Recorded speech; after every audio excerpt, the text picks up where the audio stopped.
मित्रांनो, एका सेकंदात आयुष्य कसं बदलतं.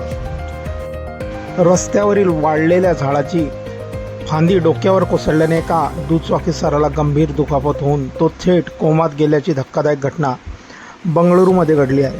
या संपूर्ण घटनेचा CCTV व्हिडिओ आता सोशल मीडियावर मोठ्या प्रमाणात व्हायरल होतो आहे. दिलासादायक बाब म्हणजे उपचारानंतर संबंधित व्यक्तीच्या प्रकृतीत सुधारणा होत असून सध्या त्याची प्रकृती स्थिर असल्याची माहिती डॉक्टरांनी दिली आहे. मिळालेल्या माहितीनुसार ही घटना बंगळुरूतील राजाजीनगर परिसरात राम मंदिर रोडवर घडली आहे. 52 वर्षीय सतीश हे नेहमीप्रमाणे दुचाकीवरून कामावर जात होते.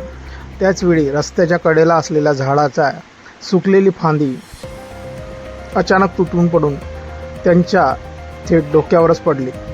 फांदीचा जोरदार अपघात होताच त्याचे दुचाकीवरील नियंत्रण सुटले आणि थेट रस्त्यावर कोसळले. घटना घडताच परिसरातील नागरिक तातडीने धाव घेत सतीश यांना त्यानंतर त्यांना जवळच्या रुग्णालयात दाखल करण्यात आले असून पुढील उपचारासाठी त्यांना यशवंतपूर येथील मणिपाल रुग्णालयात दाखल करण्यात आले आहे. डॉक्टरांनी त्यांच्यावर तातडीची शस्त्रक्रिया केली असून सुरुवातीला ते कोमात गेले होते, मात्र उपचारानंतर त्यांची प्रकृती हळूहळू सुधारणा होत असल्याची माहिती डॉक्टरांनी दिली आहे.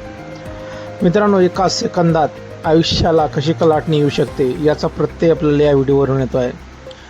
जीवनाचे काही खरे नाही आहे हे यावरून आपल्याला समजून येते आहे.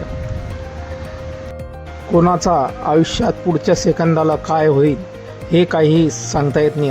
अनिश्चित घटना कशा प्रकारे घडून जाते हे आपल्याला या व्हिडिओद्वारे पाहायला मिळते आहे. मित्रांनो, आपल्या काही प्रतिक्रिया असतील या व्हायरल व्हिडिओबद्दल आपण कमेंट बॉक्समध्ये देऊ शकतात. व्हिडिओ आवडल्यास व्हिडिओला लाईक, शेअर आणि चॅनलवरती नवीन असाल चॅनलला सबस्क्राईब करून घ्यायचा. मित्रांनो, धन्यवाद.